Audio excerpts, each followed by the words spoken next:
بابا قوم قائد اعظم محمد علی جناح کیسا پاکستان بنانا چاہتے تھے، اسلامی یا سیکولر؟ اس سوال پر پاکستانی قوم آج بھی تقسیم ہے۔ اس معاملے پر تاریخ دانوں کی رائے میں بھی تضاد ہے۔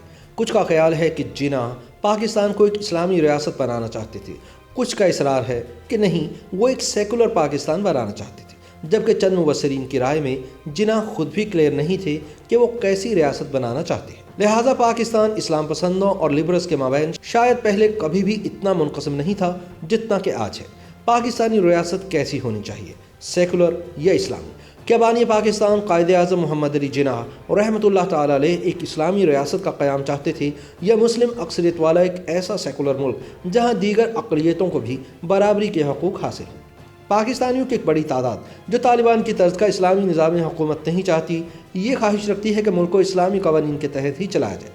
یہ لوگ پاکستان میں سیکولرزم اور مغربی طرز زندگی کے مخالف ہیں۔ ایسے اسلام پسند پاکستانیوں کی اکثریت کا دعویٰ ہے کہ جناح اور ان کی آل انڈیا مسلم لیگ خالصتاً ایک مذہبی ریاست بنانا چاہتی تھی جہاں کا نظام حکومت شرعی ہو۔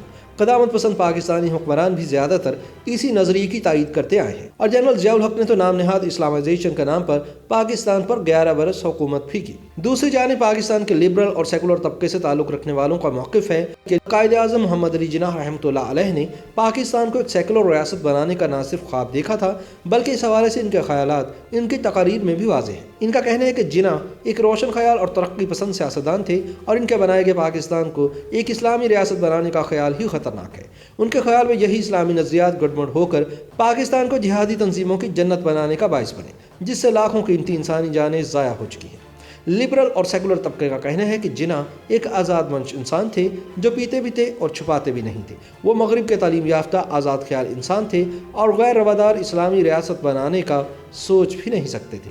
مختصر یہ کہ جناح پاکستان کو ایک جدید سیکولر ریاست بنانا چاہتے تھے یا ایک اسلامی ریاست، یہ بحث ابھی تک بے نتیجہ ہے، اور قدامت پسند اور لبرل طبقات دونوں ہی اپنے اپنے موقف کی حمایت میں جناح کی تقاریر اور تحریروں کے حوالے دیتے ہیں۔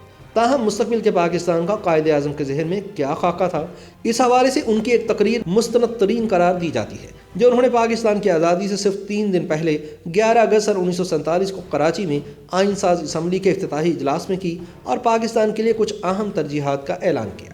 جناح نے نئے ملک میں مذہبی آزادی کے اظہار کے حوالے سے واضح طور پر کہا کہ آپ آزاد ہیں، آپ اپنے مندر اور گرجا گھروں میں جائیں، جہاں تک ریاست کا تعلق ہے اس کا مذہب سے کوئی واسطہ نہیں۔ آپ چاہیں تو مندر جائیں، آپ چاہیں تو مسجد یا کسی اور عبادت گاہ میں جائیں، ریاست کا اس سے کوئی واسطہ نہیں کہ آپ کا تعلق کس مذہب سے ہے اور آپ کی قومیت کیا ہے۔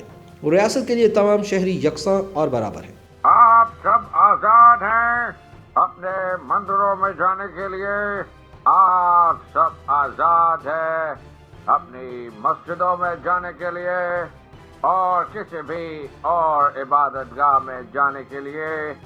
اس مملکت پاکستان میں آپ کا تعلق کسی بھی مذہب، ذات یا عقیدے سے ہو، مملکت کا اس سے کوئی سروکار نہیں۔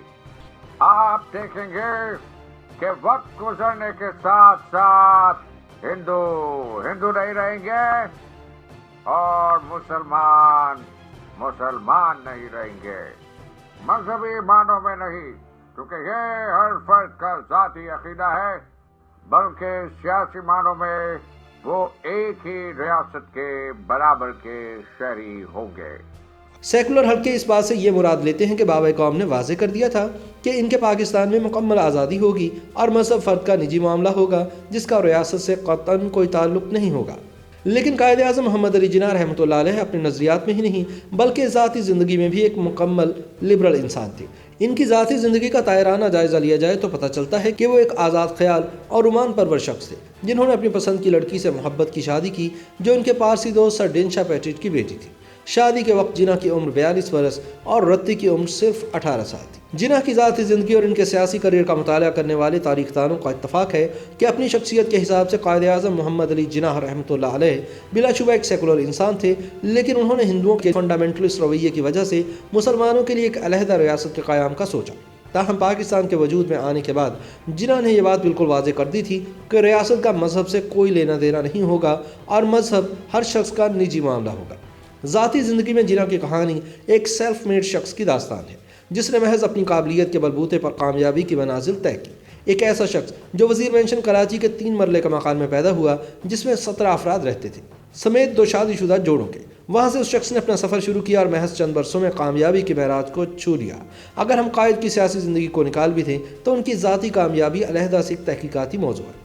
مورخ اور سول سرونٹ ڈاکٹر سعد خان بتاتے ہیں کہ ایک زمانے میں جناح کے والد پونجا جناح پر 54 روپے کا قرض چڑھ گیا، جس کی ادائیگی کے لیے انہیں ایک میمن کی طرف سے نوٹس بھی ملا۔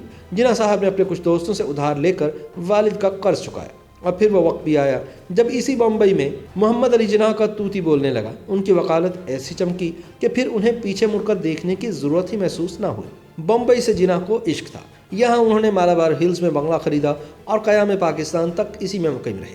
اپنی وصیت میں بنگلہ انہوں نے محترمہ فاطمہ جناح کے نام کر دیا۔ قائد اعظم محمد علی جناح رحمۃ اللہ تعالی علیہ نے لاہور، کراچی اور دہلی کے علاوہ لندن میں بھی جائیدادیں خریدی۔ ڈاکٹر سعد خان اپنی کتاب محمد علی جناح دولت، جائیداد اور وصیت میں لکھتے ہیں کہ لندن کے مشہور زمانہ علاقے مے فیئر میں جناح صاحب نے 7 فلیٹ خریدے۔ یہ فلیٹ انہوں نے کرائے پر چڑھا دیے اور بعد ازاں انہیں فروخت کر دیا۔ یہ جائیداد لٹل گبس روڈ اور ہیمسٹڈ ہیڈ کے بنگلے کے علاوہ تھی۔ اسی طرح قائد اعظم نے کراچی میں ہاکس بے کے علاقے ماڑی پور میں زرعی زمین اور لاہور کے علاقے گلبرگ میں بھی کچھ رہائشی پلاٹس خریدے۔ قائد اعظم نے سٹاک مارکیٹ میں سرمایہ کاری بھی کی۔ ان کے 4 بینکوں میں کھاتے تھے جہاں سے منافع آتا تھا، عرف عام میں جسے سود بھی کہتے ہیں۔ اس زمانے میں اگر قائد اعظم کی دولت کا تخمینہ لگایا جائے تو وہ آج کے حساب سے ارب پتی تھی، ایسا ارب پتی جس نے اپنا سفر تقریباً مفلسی سے شروع کیا۔ لیکن قائد اعظم محمد علی جناح رحمۃ اللہ علیہ کی زندگی کا سب سے اہم پہلو ان کی آزاد خیالی تھا۔ انہوں نے اپنی پسند کی لڑکی سے محبت کی شادی کی جو ان کا غیر مسلم پارسی دوست سر ڈنشا پیٹیٹ، جو جناح صاحب سے بمشکل 3 برس بڑے تھے، ان کی بیٹی تھی۔ شادی کے وقت جناح صاحب کی عمر 42 برس اور لڑکی یعنی رتی کی عمر صرف 18 برس تھی۔ مسٹر اینڈ مسز جناح ہندوستان کی ایک حیران کن شادی میں شیلا ریڈی لکھتی ہیں کہ رتی پر پابندیوں کی نوعیت وہی تھی جو ایک مہذب انگریز گھرانے کی لڑکیوں پر عائد ہوتی۔